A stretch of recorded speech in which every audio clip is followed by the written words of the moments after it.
예수께서 운명하시다. 오늘 예수님의 죽음에 대해서 함께 살펴보는 시간이 될 것 같습니다. 여러분들, 인생에 대해서 우리가 이렇게 살펴볼 때에 인생이 어떤 것인가에 대해서 여러 시각에서 많이 생각해 보게 될 수 있어요. 그래서 어떤 사람들은 인생은 마라톤이다. 오랫동안 뛰어야 되는 거니까 인생은 마라톤이다. 이런 얘기를 하기도 하고요. 인생은 치열한 전투다. 싸울 일들이 너무나 많으니까 해서 치열한 전투다. 이런 이야기들을 나누기도 합니다. 인생은 다른 측면에서 보면 이렇게도 이야기할 수 있는 것 같아요.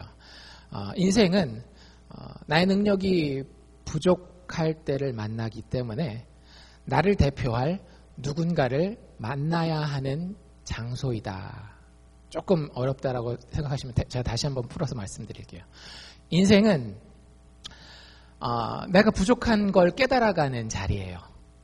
그렇기 때문에 내가 부족한 걸 깨달는 것만 가지고는 사실 못 살거든요. 너무 힘들어서. 그걸 깨닫기 때문에 나를 대표해 줄 누군가를 만나는 장소가 바로 인생입니다. 우리가 태어나면서 우리의 능력이 부족했잖아요. 그렇죠? 그래서 누구를 만났어요? 우리를 대표할 우리의 부모님을 만났잖아요. 여러분들 태어나서 여러분들 출생신고서에 여러분들이 사인하신 분 계세요? 없잖아요. 다 누가 사인했어요? 여러분들을 대표해서 여러분들 부모님이 사인을 해요. 내가 꽤 큰 것 같아도 법적으로 보니까 최소한 얄짤없이 만 18세까지는 나를 대표하는 누군가가 있어야 세상을 조금 살만하더라고요. 얼마 전이 아니죠. 사실은 거의 벌써 1년이 넘어갔는데 작년 이맘때 저희 아이가 재판정에 간 적이 있습니다. 재판을 받으러. 이유는 자동차 사고를 내서 퍼밋 받아가지고 열심히 연습하다가 받았더니 재판정으로 나오라 그러더라고요. 죄는 누가 졌어요? 저희 딸이 졌죠.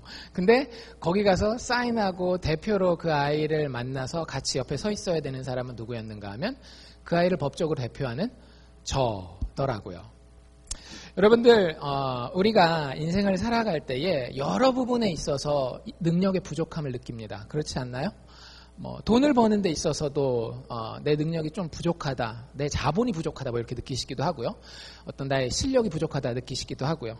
자녀를 키우는 데서도 굉장히 다른 사람들 다 애들 잘 키우고 거뜬하게 키우는 것 같은데 왜 이렇게 나는 힘든가, 이런 능력의 자녀를 키우는 데서의 능력의 부족함을 느끼기도 하고요. 특히 우리 이민사회 살아가잖아요.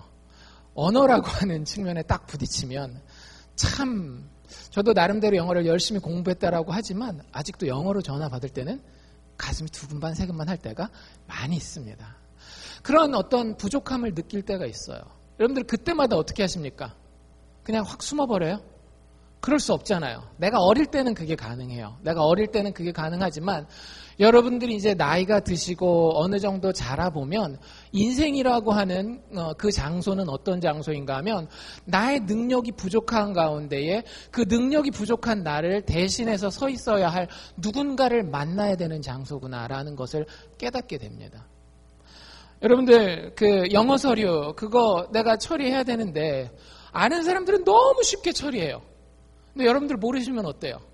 그게 영주권에 대한 서류가 되었건 세금에 대한 서류가 되었건 부동산 관련된 서류가 되었건 모르면 어떻습니까? 너무너무 막 답답하고 때로는 두렵기도 하고 그러면서 누구를 대표로 세워요? 변호사나 부동산 중개업자를 대표로 세워서 여러분들 그 인생을 한 단계 또 그 다음 단계로 넘어오시지 않으셨어요? 자녀를 키우는 것도 마찬가지죠. 어려서는 내가 다 할 수 있을 것 같았는데 애부터 일단 낳고 보니까 몸조리부터가 안 되는 거예요. 주변에 이웃이 도와주던지 어머니나 아니면은 친척이 도와주던지, 그리고 그거 이제 낳고 나면 이제 이놈이 이제 걸어 다니고 말게 알아다니면 다 될 것 같았는데 애가 학교 다니고 하면 어때요? 혼자서 다 할 수 있던가요? 아니잖아요. 왜 그렇게 딴 사람들 말은, 친구들 말은 그렇게 잘 들으면서 부모 말만은 그렇게 안 듣는지. 그래서 어떻게 해요? 선생님들 갖다 붙이잖아요. 과외 선생님들 붙이고 어디 좋은데 있다 그러면 거기 보내서 배우고 오게 하고. 그게 다 인생이에요. 인생이라고 하는 것은 나의 능력의 부족함을 깨닫는 가운데에 나를 대표할 누군가를 만나는 자리, 그게 바로 인생입니다. 여러 가지 측면에서 생각해 볼 수 있지만 여러분들 이렇게 생각해 보는 건 굉장히 중요한 시각이에요. 왜냐하면 그걸 깨닫는 사람들은 죽을 때에, 내가 이 육체의 생명을 뛰어넘지 못할 때에 그 죽음 너머의 소망을 바라볼 수 있는 사람이 될 수 있기 때문에, 아, 인생은 원래 능력이 부족한 거구나. 그래서 나를 대표할 수 있는 누군가가 필요하구나. 내가 죽을 때에 내 죽음을 극복할 수 없구나 라고 생각되는 때에 나의 죽음의 문제를 극복해 줄 대표자가 누구일까를 생각하게 되고 그것을 준비하게 되는 자가 바로 예수 믿는 자입니다. 인생을 그렇게 바라볼 수 있기 때문에. 여러분들, 구약 성경에서부터 지금 우리가 읽고 있는 마가복음까지 쭉 계속해서 이야기하고 있는 게 뭐냐면, 인간에게는 문제가 있고 그 문제 해결을 위해서는 하나님이 우리의 인생에 보내주실 대표자가 필요하다라고 하는 거예요. 여러분들 한번 깊게 생각해 보실 수 있기를 바랍니다. 인생을 나 혼자 내가 생각하고 나의 능력으로 살 수 있다라고 생각하신다면요, 여러분들 제가 단언할 수 있습니다. 아직 철들지 않으신 겁니다. 인생은 절대 혼자 살아갈 수 없고요. 좋은 대표자를 가질 때에 비로소 제대로 된 궤도에 들어오게 돼요. 많은 경우에 여러분들 우리 미국과 한국의 이혼율을 알고 있잖아요. 결혼하면 어떻게 된다라고요? 두 쌍 중에 한 쌍은 갈라선다라고요. 왜? 미워해서 결혼했기 때문에? 아니요. 사랑한다라고 해서 결혼했음에도 불구하고 내 힘으로 얼마든지 할 수 있다라고 생각했는데 확률적으로 봤을 때 두 쌍 중에 한 쌍은 어떤 거예요? 자기 능력으로 감당하지 못하는 거예요. 그런 부부들 중에서 살아나는 부부들이 있더라고요. 어떤 부부들인가 하면 자기들 능력대로 안 되는 줄 알고요, 와서 상담을 받는 부부들이 있어요. 그 목회자들, 이제 제 주변에는 목사님들 친구분들이 많으니까 목회자들 상담이 됐건 아니면 안 믿는 사람이면 그냥 상담가들 있잖아요. 상담가들을 찾아가서 부부 상담을 받건, 우리 부부의 대표를 남편이나 아내가 하지 않고 그보다 더 큰 권위에게 우리의 가정의 대표를 맡기겠습니다 라고 이야기를 해서 굉장히 그 과정이 오래 걸리고 힘들긴 하지만 살아나는 과정들을 많이 보게 되었습니다. 여러분들, 그게 우리의 인생과 많이 비슷하다라고요. 성경이 그래서 계속해서 이야기하는 게 뭐냐면, 인생은 뭔가 문제가 있고 부족한데 그 부분을 하나님이 채워주겠다라고 하는 거예요. 그 부분을 하나님이 채워주지 않으면 우리의 인생은 참 어렵게 돼요. 우리가 조금 이따 보게 되겠지만 참 힘든 인생을 살 수밖에 없습니다. 내 인생을 내가 대표하려고 하는 것이 얼마나 힘든 것인지 때로는 우리가 그것조차도 인식도 못하고 그 어려움 가운데에서 진흙탕을 굴러가면서 살아가는 경우들이 참 많이 있더라고요. 근데 여러분들 걱정하지 마십시오. 하나님께서 우리에게 길을 열어주셨어요. 하나님은 우리가 진흙탕 가운데서 굴러다니면서 돼지처럼 살기 원하시지 않으세요. 하나님은 우리가 하나님 앞에서 하나님의 존귀한 왕자와 공주들로 살기를 원하세요. 아니, 왕과 왕비들로, 왕과 여왕들로 살기를 원하셔요. 그것이 하나님이 우리를 만드실 때에 우리만은, 인간만은 하나님의 형상대로 만든 이유예요. 그냥 아무렇게로 그러다가 소망 없이 능력 없는데 거기서 빠져나올 길이 없어서 그렇게 비참하게 살도록 우리를 만들지 않으셨더라고요. 처음에 우리가 넘어질 때부터 하나님께서는 창세기 3장 15절에 이야기한 것처럼 여자의 후손을 통해서 우리의 인생이 부족하고 넘어질 때에 우리를 대표해서 그 인생의 자리에서 영광스러운 승리자로 살 수 있도록 하나님은 처음부터 약속해 주셨어요. 창세기 3장 15절이 뭘 이야기를 하고 있습니까? 여자의 후손이 와서 너희가 싸워야 하는 그 뱀의 후손의 머리를 밟아 짓누를 것이다 라고 이야기하지 않나요? 여러분들이 인생에서 싸워야 되는 대상들이 있을 거예요. 나의 못난 습관일 수도 있고 내 주변에 어떻게 극복할 수 없는 어떤 사람일 수도 있어요. 그리고 어떤 경제적인 외부적인 환경일 수도 있다라고요. 우리는 그 가운데에 늘 나의 능력의 부족함을 느낍니다. 그리고 어떻게 살아가요? 나이를 먹어가면 먹어갈수록 쉽게 얘기하자면 꿈을 포기하고 살아요. 인생이 그렇지 뭐 그냥 이 정도만 살면 되지. 여러분들 그렇게 살지 마십시오. 여러분들 그렇게 살 때 여러분들 마음 가운데 깊은 아픔이 있을 거예요. 알지 않으세요? 내 인생이 이것밖에 안 되나? 라고 하는 그 아픔이 있을 거라고요. 있을 수밖에 없어요. 왜? 하나님은 우리에게 더 큰 것을 주셨기 때문에 이미. 그런데 그것이 우리의 능력으로 되지 않는다라는 거예요. 그래서 구약 성경의 모든 이야기는 뭐에 대해서 이야기하고 있는가 하면 그 대표자를 하나님이 보내주시겠다라는 거예요. 내가 네 인생을 대표할 수 있는 완벽한 대표자, 기름 부은 받은 자를 내가 보내주마. 메시아를 보내주마. 우리 신약성경 용어대로는 그리스도를 보내주마라고 계속 이야기한 것이 구약성경 전체의 이야기입니다. 그리고 마침내 우리가 복음서에 들어와서 누구를 만나게 돼요? 그 대표자를 만나게 되는 거예요. 여러분들, 하나님이 어떤 신도 이 세상에 여러분들 신화나 종교를 연구해 보십시오. 신이 우리와 똑같은 육체를 입고 이 땅에 태어난 신은 기독교의 예수 그리스도 말고는 없어요. 사실 하나님이 그러시지 않으셔도 됩니다. 그럴 필요가 없거든요. 우리 없다고 하나님한테 특별하게 뭐 티나거나 손해보는 거 아무것도 없어요. 오히려 우리 때문에 하나님은 손해를 보죠. 왜? 우리가 하나님의 자녀라 그러는, 교회 다니는 사람들이 다 욕먹잖아요. 그게 다 뭐 하는 거예요? 하나님의 손해 끼치는 거란 말이죠. 그럼에도 불구하고 하나님이 이 땅에 우리의 육체를 입고 내려오셨다라고 하는 것은 무엇을 의미하는 건가 하면, 내가 너희들의 대표가 되어줄게. 너희들 육체를 가지고 사는 삶, 의지력도 부족하지, 능력도 부족하지, 잘 안 되잖아. 그런데 너희와 똑같은 육체를 내가 입고 내려갈게.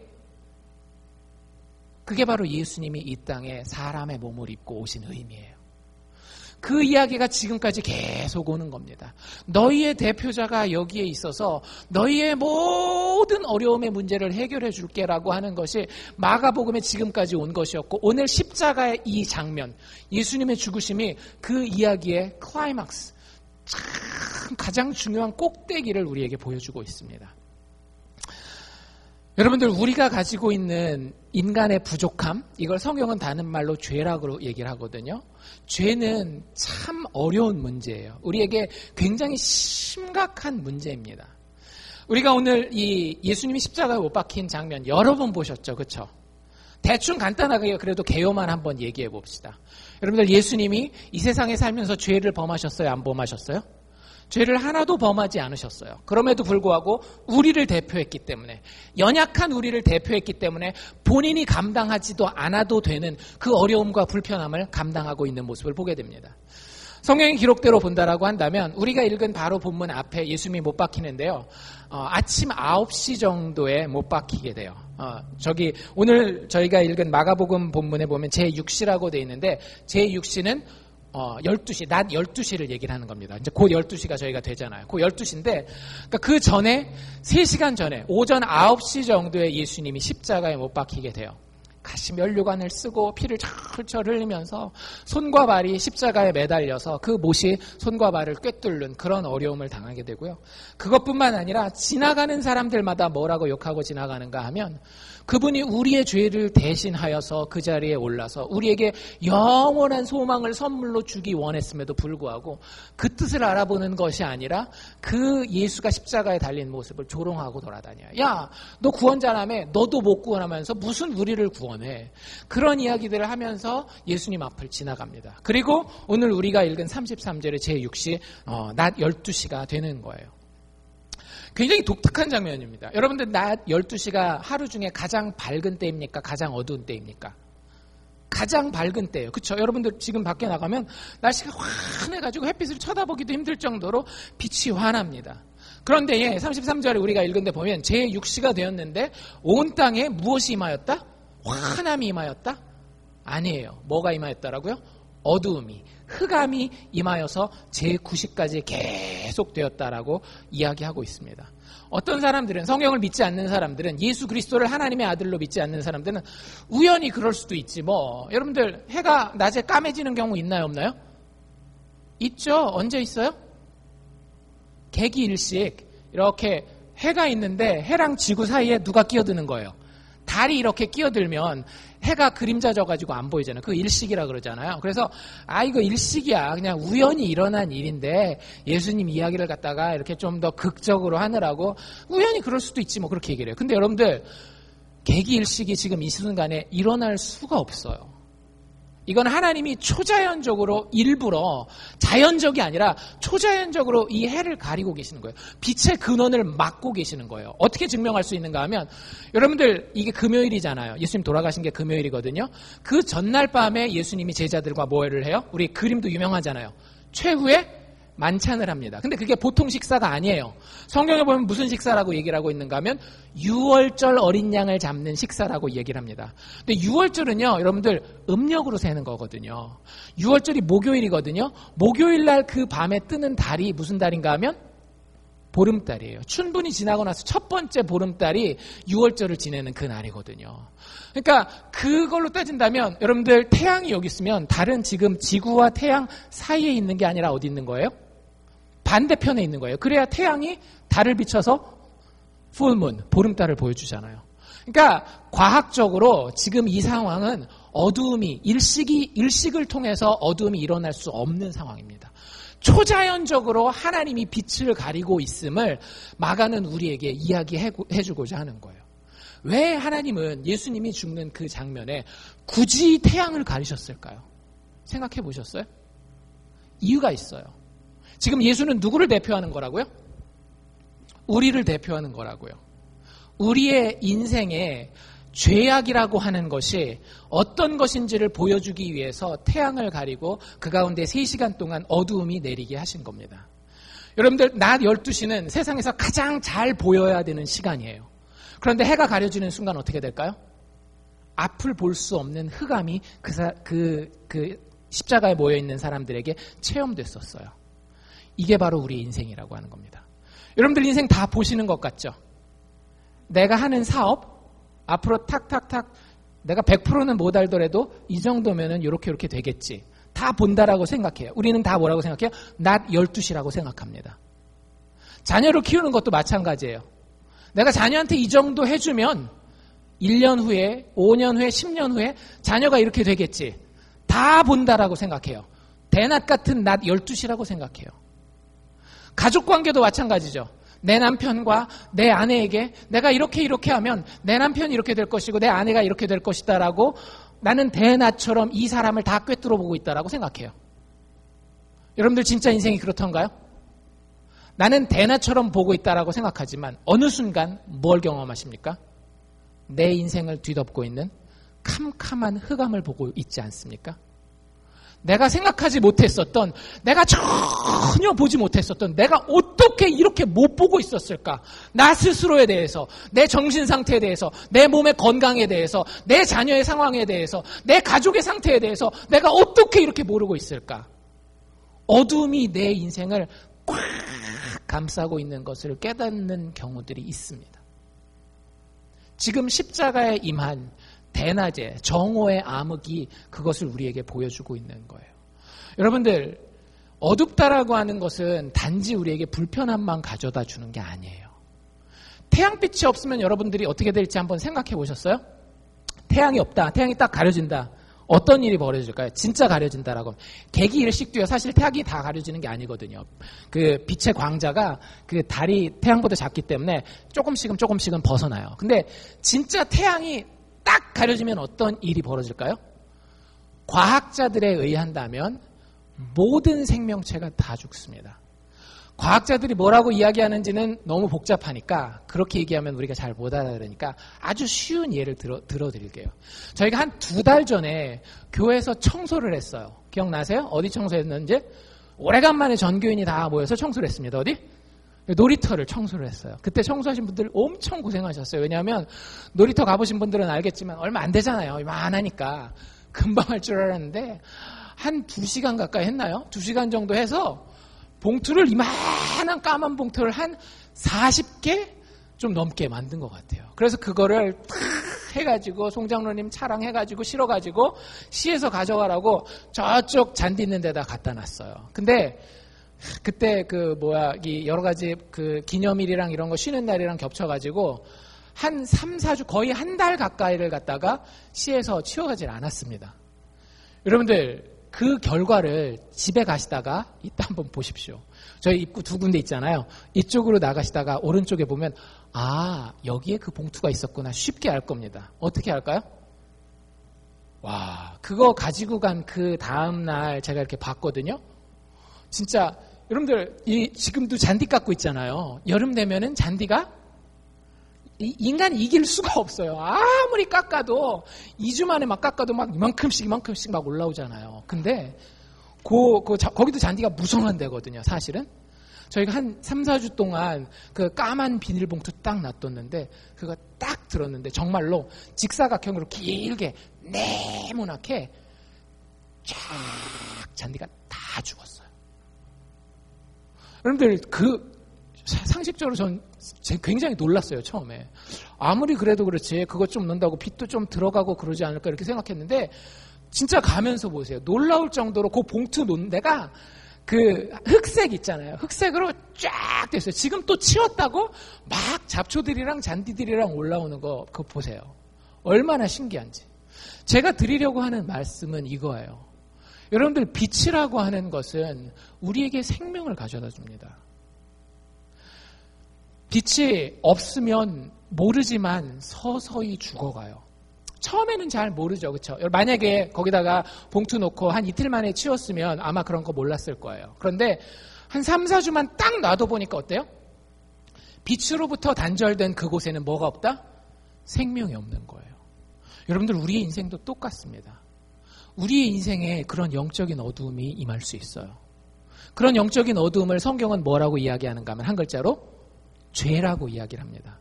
죄가 뭔지 제가 여러 번 설명드리지만 다시 한번 설명드릴게요. 여러분들 죄는 하나님에게서 멀어지는 것입니다. 하나님에게서 등을 돌리는 거예요.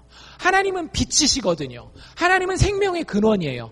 여러분들이 뭘 경험하고 뭘 공부했건 상관없이 진리는 이거예요. 하나님이 빛이시고 생명의 근원인데 그것으로부터 등을 돌리는 것을, 그것으로부터 멀어지는 것을 성경은 죄라고 이야기하고 있어요. 여러분들 인생을 지금까지 어떻게 살아오셨습니까? 정말 하나님과 친밀하게 늘 하나님을 바라보면서 살아오셨습니까? 아니면 하나님으로부터 등을 돌리고 하나님으로부터 멀어지면서 살아왔습니까? 많은 분들은 제가 이런 얘기를 드리면 그래 세상에 그렇게 방탕하고 타락하고 엉망으로 인생을 사는 사람들, 그 사람들 하나님으로부터 떠난 죄인들이지라고 생각해요. 그렇지 않다니까요. 여러분들 우리가 등을 돌려서 바라보는 것들은 다 나쁜 것들이 아니에요. 하나님이 여기 있음에도 불구하고 하나님이 좋다라는 것에 대해서 마음으로 깊이 늘 묵상하고 새롭게 하지 않기 때문에 돈이라는 것이 나타났을 때에, 나의 가정이라고 하는 것이 좋게 보일 때에, 나의 자식들이, 나의 건강이 참 귀하게 보일 때에 그쪽을 향해서 나도 모르게 걸어가고 있는 거예요. 많은 경우에, 심지어는 교회 안에 있음에도 불구하고. 여러분들 처음에 그게 티가 날까요? 안 날까요? 티가 안 납니다. 예수 없어도 가정이 잘 굴러가는 것 같고요. 예수 없어도 사업이 잘 되는 것 같아요. 예수 없어도 내 친구들이 다 나랑 좋은 관계를 유지하는 것 같아요. 그런데 여러분 그렇지 않아요. 가장 쉬운 예를 들어드릴까요? 여러분들 지금 연세가 얼마나 되시는지 모르겠지만 여러분들 나이가 지금으로부터 20년, 30년이 지나서 70세, 80세가 되었다라고 해봅시다. 나이가 90이 되었다라고 해봅시다. 지금 여러분들 옆에 있는 친구들이 다 여러분들 옆에 있을까요? 그렇지 않아요. 여러 가지 이유가 있겠죠. 하나는 이제 죽어나간 친구도 있을 거예요. 근데 그거는 이해할 수 있어요. 어쩔 수 없는 거니까. 그런데 이런 친구들이 분명히 있을 겁니다. 내가 이제 더 이상 운전도 못하고 돈도 옛날만큼 벌지 못하고 말도 옛날만큼 잘 못하고 좀 이제 나이 드신 분들 보시면 알잖아요. 여러분들 어르신들 보면 존중하십시오. 왜? 그분들이 존경받을 만하고 안 받을 만하고가 문제가 아니라 그분들을 통해서 우리는 우리의 미래를 보기 때문에 그런 거예요. 나의 부족함과 연약함과 지금까지 인생에서 잃어버린 것 때문에 내 주변을 떠나는 친구들이 많을 거예요. 만약에 여러분들의 소망이, 여러분들의 빛의 근원이, 여러분들의 생명의 근원이 그 사람들에게 있었다라고 한다면 그 마지막은 어떨까요? 제가 가끔씩 그런 분들을 봐요. 나이가 굉장히 많고 친구들이 주변에 없는데 마음이 아주 독한 분들이 있죠. 나이가 한 8, 90이 됐는데 이렇게 쓴 뿌리가 있는 거예요. 사람들을 향해서. 서운함이 있고 막 사람들에 대해서 이렇게 좋은 마음으로 보지 않고 어떤 사람의 얘기를 하더라도 심지어는 자기 자녀들의 얘기를 하더라도 막 이 쓴뿌리가 있는 마음으로 얘기하는 분들이 있어요. 여러분들, 그분은 사실은 서서히 죽어가고 있는 겁니다. 마음에서부터. 마음만 죽어가고 있는 게 아니라 사실은 육체도 서서히 죽어가고 있는 거죠. 왜 그런 일이 벌어진다라고요? 빛 되신 하나님에게서 그의 인생을 돌렸기 때문에 그래요. 그분들 대부분 보면 인생을 열심히 산 사람들이에요. 가족을 위해서 헌신하고요. 자기 커리어를 위해서 열심히 뛰었던 분들 굉장히 많습니다. 근데 왜 인생의 마지막에 쓴뿌리를 가지고 서서히 죽어가는 그 삶을 살까요? 하나님으로부터 등을 돌렸기 때문에 그런 거예요. 여러분들, 진리는 내가 부인하더라도 변하지 않습니다. 그런데 진리는 이거예요. 빛은 하나님이십니다. 여러분도 아니고, 여러분들의 배우자도 아니고, 여러분들의 자녀도 아니고, 여러분들의 재산도 아니고, 여러분들의 경력도 아니고, 여러분들의 직장도 아니고, 빛은 오직 하나님 한 분이에요. 지금 예수님이 죄인들을 대표해서 십자가에 못 박히셨을 때에 어두움이 임했다라고 하는 것은 우리의 죄가 얼마나 심각한지를 보여주는 거예요. 생각해 보세요. 우리 인간들 같으면 어때요? 하나님 입장에서 예수님은 누구예요? 아들이잖아요. 그것도 하나밖에 없는 아들이에요. 그러면 여러분들 어떤 마음이 들겠어요? 부모의 인지상정이. 아무리 죄인들을 대표했다 할지라도 조금 봐주고 싶은 마음이 들지 않겠어요? 그런데 지금 어떻게 되고 있어요? 봐주는 게 보입니까? 안 보입니까? 눈꼽만치도 보이지 않아요. 하나님 앞에 죄라고 하는 문제가, 우리가 하나님으로부터 돌아섰다라고 하는 이 문제가 얼마나 심각한지를 보여주는 겁니다. 인생에 뭐가 여러분들한테 정말 지금 심각하십니까? 내 자존심? 나의 성공? 아니에요. 여러분들 인생에서 제일 중요한 건 내가 지금 하나님을 향하고 있느냐, 하나님을 등지고 있느냐라고 하는 거예요. 심지어는 하나님의 아들이라 할지라도 인간의 죄를 대신 지고 십자가에 올라갔을 때 하나님은 본인의 얼굴을 돌려버리시고 그 십자가 가운데 어둠이 임하게 하셨다라고요. 여러분들 이것에 대해서 진지하게 생각해 보셔야 합니다. 여러분들 목사로서 전 여러분들이 축복받기를 원해요. 자녀의 축복을 받기를 원합니다. 물질의 축복을 받기를 원합니다. 건강의 축복을 받기를 원합니다. 그런데 그것이 우리에게 오는 길은 하나예요. 하나님 없는 길은 그 길이 아니라고요. 하나님을 바라보고 가는 길만이 우리가 물질적 축복이 됐건 자식의 축복이 되었건 건강의 축복이 되었건 궁극적으로 그것을 생명으로 누릴 수 있게 하는 길이라고 하는 거죠. 십자가의 어두움은 그걸 보여주고 있어요. 여러분들 우리가 참 약합니다. 우리가 어두움 가운데 있다라는 걸 대부분의 사람들은 언제 깨닫는가 하면 더 이상 돌이킬 수 없을 때 깨닫는 경우가 너무나 많아요. 엊그제 그 아틀란타 조지아를 완전히 다 뒤집어놓은, 활짝 다 뒤집어놓은 사건이 하나 있었어요. 어제 그 목자들 모임할 때는 제가 잠깐 말씀드렸는데, 그 재판정에서 찍힌 사진 하나 때문이었습니다. 재판정에서 사진을 찍었는데 죄수복을 입고 이제 쭉 앉아 있을 거 아니에요. 재판 받을 사람들이. 그래서 그 중에 한 여자한테 카메라를 이렇게 쫙 갖다 댔어요. 그런데 그 여자가 이렇게 좋아요, thumbsup을 갖다가 탁 올려주면서 얼굴을 환하게 웃었습니다. 이게 모든 사람들을 경악해 했어요. 이 여자가 거기 왜 앉아 있었는가 하면 그 전날 목요일 날 경찰이 그 집에 들어가서 발견한 게 뭐였는가 하면 한 남자와 4명의 아이의 시체, 그리고 나머지 살아있는 아이 하나는 칼에 찔려서 사경을 헤매는, 이 여자는 그 남자의 아내였고 그 아이들의 어머니였어요. 이게 사람들이 완전히, 이게 사람을 죽이고 법정에 나왔는데, 그리고 그 사람이 뭐까지 하는가 하면 막 법정 바닥에 무릎 꿇고 앉아가지고 막 이러고 있고, 쉽게 얘기하자면 어떤 상태예요? 정신이 나간 상태. 여러분들 제정신으로 자기 남편 죽이고 자기 애 5인데 그중에 4명 칼로 찍어 죽이고 나머지 1명도 거의 힘들 정도로 그렇게 만들어 놓는다라고 하면 그건 제정신이 아닌 거예요. 근데 더 이 사람들을 놀라게 하는 건 뭐냐 하면은요, 여러분들 그런 사람이면 어떤 사람일 거라고 생각하세요? 사이코패스. 저 사람은 아주 그냥 속에서부터 아주 악독함을 가지고 그렇게 태어나서 그렇게 살아온 사람이라고 생각하기가 쉬워요. 아니에요. 우리랑 굉장히 비슷한 상황이에요. 그분이 이민자거든요. 근데 영어를 할 줄 몰라요. 전혀. 그분이 미국에 와서 살면서 본인의 삶에 가장 기둥 같았고 가장 위로가 됐던 사람이 누구였는가 하면 그때까지 같이 살던 자기 아버지였어요. 시카고에 살다가 그 다음에 이제 아틀란타로 이사 온 지 그러니까 몇 개월, 몇 년 이렇게밖에 안 됐는데 아버지랑 사는 동안에 이웃들이 늘 이 여자에게 했던 평가는 뭐였는가 하면 참 평범하고 그리고 착한 5명의 아이를 잘 돌보는 평범한 어머니였다라고 하는 거예요. 그런데 이 여자에게 변화가 있기 시작합니다. 언제부터? 몇 개월 전에 아버지가 돌아가셨어요. 아버지가 돌아가셨어요. 말도 안 통하는 남의 나라에서 할 수 있는 것도 없었겠죠. 게다가 기둥같이 생각했었던 자기 인생이 아마 환한 빛이었을 거예요. 그런데 그 빛이 진 거예요. 그리고 나서 동네 사람들이 그때부터 이 여자가 조금씩 미인하다라는 표현이 있죠. 영어에서. 좀 못돼지고 좀 앙칼지고 날카로워졌다 그러더니 결국에는 사고를 친 겁니다. 제정신으로요?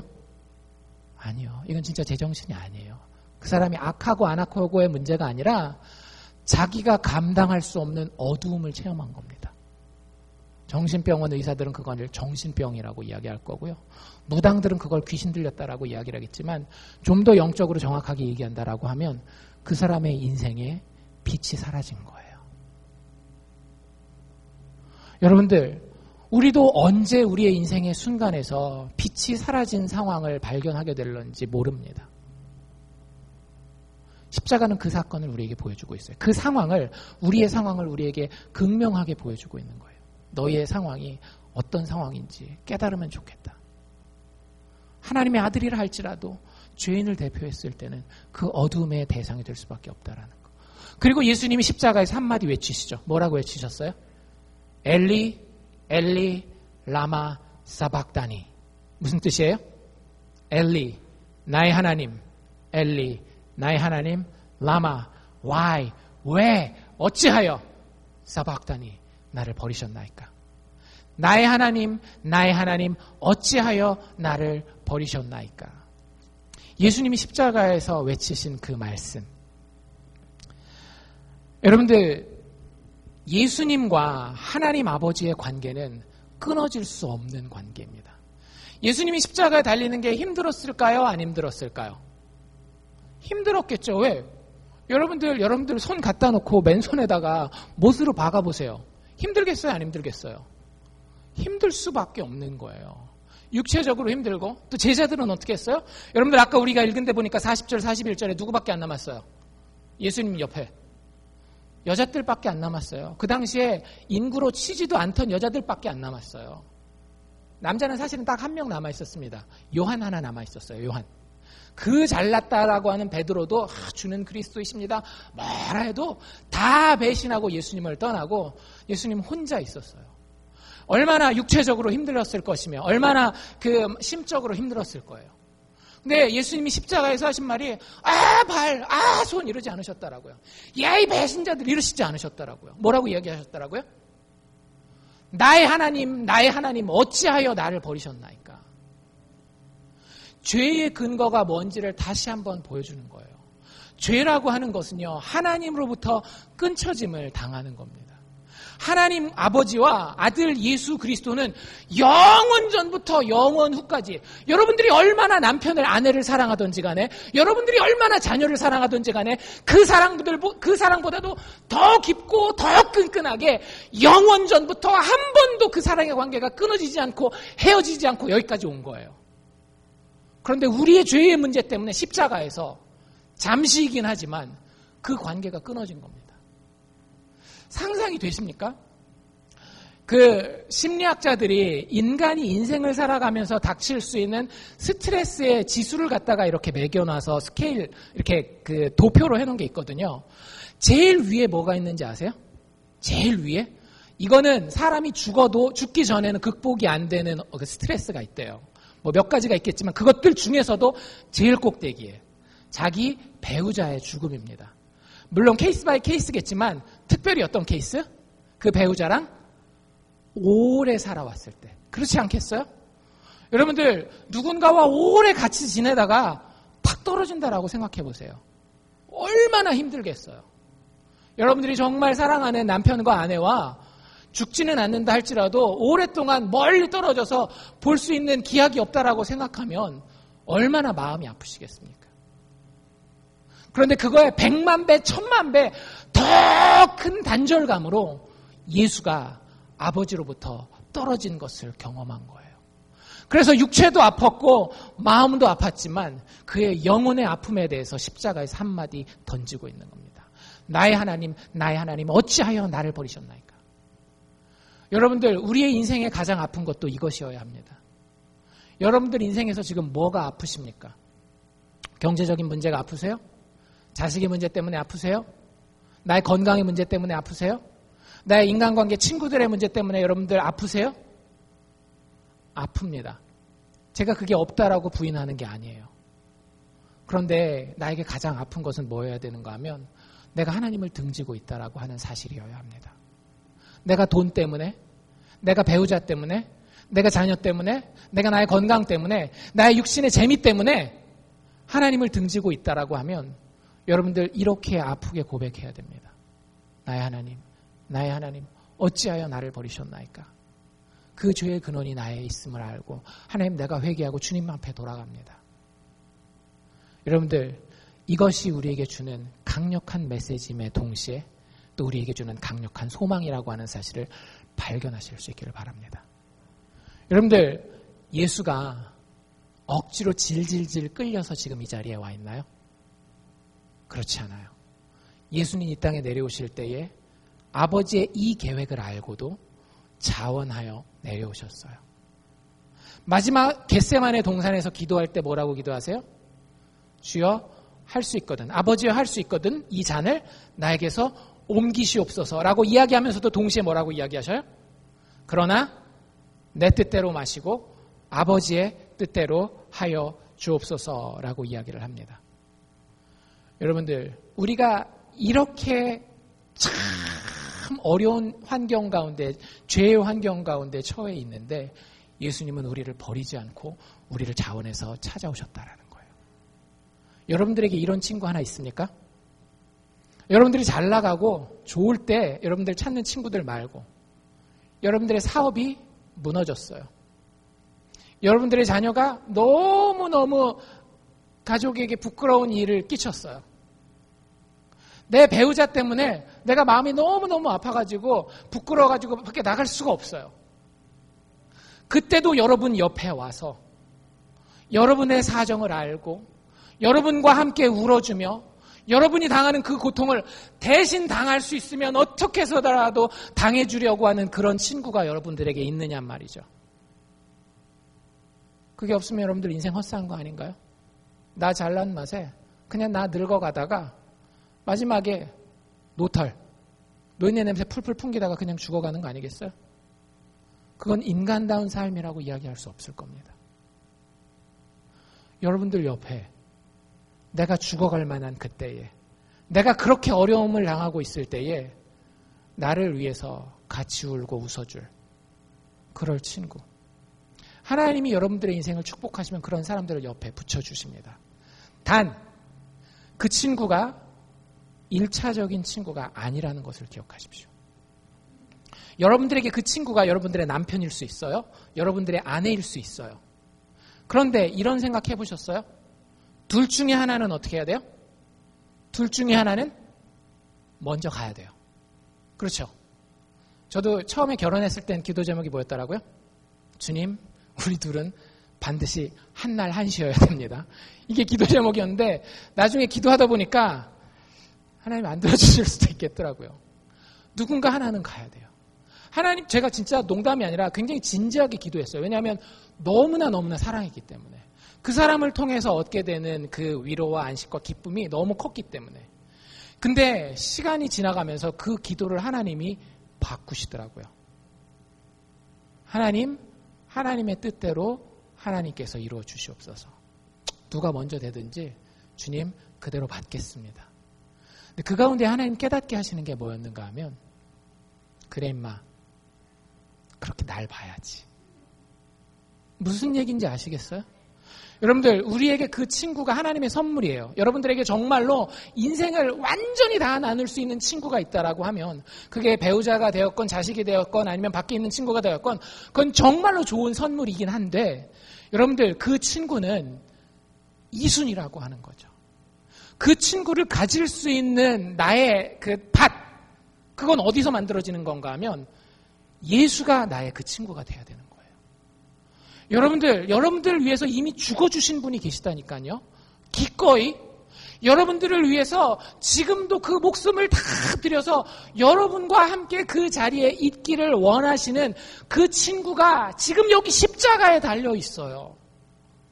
내가 흘려야 하는 그 눈물, 내가 당해야 되는 그 고통, 내가 받아야 되는 그 거절과 수치를 대신 얼마든지 감당하겠다고 십자가에 자발적으로 올라가신 왕이 계시다라고요. 그게 십자가가 우리에게 주는 메시지입니다. 여러분들 이 십자가를 바라보실 수 있기를 바랍니다. 이 십자가의 예수를 만날 수 있기를 바랍니다. 거짓이 아니에요. 여러분들이 이거 동화라고 생각하십니까? 진짜예요. 그게 마가가 지금까지 피를 토하면서 15장까지 계속 이야기하고 있는 겁니다. 그 당시 사람들에게 분명한 증거가 하나 드러났어요. 그건 뭐였는가 하면 성전의 휘장이, 커튼이 찢어진 거예요.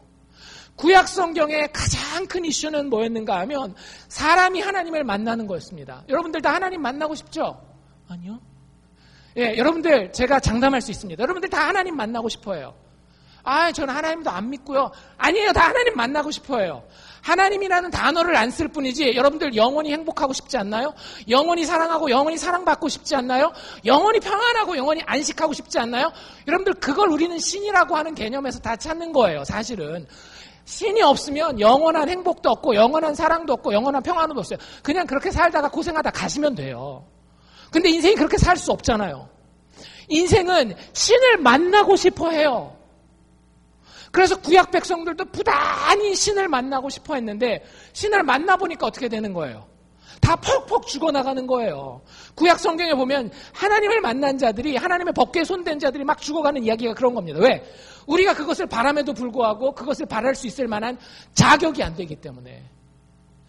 1년에 한 번 딱 세상에서 가장 거룩한 백성 이스라엘, 그 중에서 가장 거룩한 사람 대제사장이 가장 거룩한 날 대속죄일에 그냥도 못 들어가고 자기 몸을 다 깨끗이 일주일 넘게 준비하고 자기를 위해서, 백성을 위해서 죄 없는 흠 없는 짐승의 깨끗한 피를 철철 흘리고 나서야 1년에 딱 한 번 그 커튼을 열고 하나님 앞에 들어가서 신을 만날 수 있었던 거예요. 1년에 한 번. 근데 그것도 다 그림자였던 거죠. 여러분들 우리 인생도 그렇게 신을 만나고 싶어 합니다. 쉽게 얘기하자면 여러분들 그 로또 터지기 원하는 것도 사실은 신을 만나기 원하는 거예요. 여러분들 로또 터지면 백만금이 생기죠? 요한계시록에 보면 뭐라고 돼 있어요? 천국에 가면 황금길과 진주문이 막 있다래잖아요. 그러니까 신을 만나는 거예요. 신을. 근데 문제는 뭐냐 하면 신을 만날 수 있는 길이 우리에게 막혀 있다라고 하는 거죠. 그런데 우리를 대표해서 예수께서 십자가에서 죽으셨을 때 어떤 일이 벌어졌다라고요? 우리와 하나님을 가로막고 있었던 그 커튼이 위로부터 밑에까지 둘로 쫙 찢어졌다라는 거예요. 그 커튼으로 막혀서 우리 인생이 캄캄했었는데 빛의 근원이신 하나님이 계시는 그곳을 향하여 길이 열렸다라고 하는 거예요. 여러분들 그래서 예수 믿는 인생은 소망이 있습니다. 예수 믿는 인생은 빛이 환하게 비치게 돼 있어요. 왜? 예수께서 빛을 향한 길을 열어 놓으셨기 때문에. 여러분들 인생은 어떻게 살기를 원하십니까? 나도 모르는 사이에 점점 비실비실 그늘 가운데서 어둠의 영향력 가운데 생명 없이 살다가 그저 그렇게 살다가 죽는 삶을 살기를 원하십니까? 아니면 정말로 지금 내가 눈에 보이는 여러 가지 유혹들이 있지만 참 빛의 근원이 어디인지 알고 그것을 향하여 열려있는 예수의 십자가를 붙들고 그 빛을 향하여 나아가는 정말로 생명력 있는 삶을 사는 하나님의 축복받은 자녀들이 되시기를 원하십니까?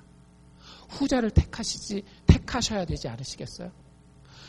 그 길이 열렸을 때에 예수를 통하여서 그 하나님의 존전 앞에 나아간 자들은 아무도 죽지 않았어요. 여러분들 이제는 여러분들이 예수 믿는다라고 하면 영원한 행복을 바라셔도 됩니다. 이제는 여러분들에게 예수, 십자가의 예수를 바라보는 믿음의 눈이 열렸다라고 한다면 영원한 안식을 지금부터 하나님께 구하셔도 됩니다. 하나님께서 우리의 삶을 예수 안에서 어둠에서 빛으로 완벽하게 바꾸어 놓을 것이기 때문입니다. 예수님 없이 하나님을 만나는 것은 우리에게 두려움과 의무감만 가져다 줍니다. 하지만 예수님과 함께 신을 만나는 자리는 축복의 자리입니다. 왜? 우리가 받아야 될 모든 고난과 죽음의 대가를 예수님이 십자가에서 다 치르셨기 때문에 이 십자가의 아름다움을 보고 예수 알지 못했던 이방인 로마 백부장은 저가 참으로 하나님의 아들이었도다 라고 고백하고 있습니다. 여러분들은 어떻게 고백하시렵니까? 마가복음 이제 마지막 막바지를 향해 가고 있습니다. 여러분들에게 보여진 이 예수의 모습을 통해서 여러분들은 무엇라 고백하시겠습니까?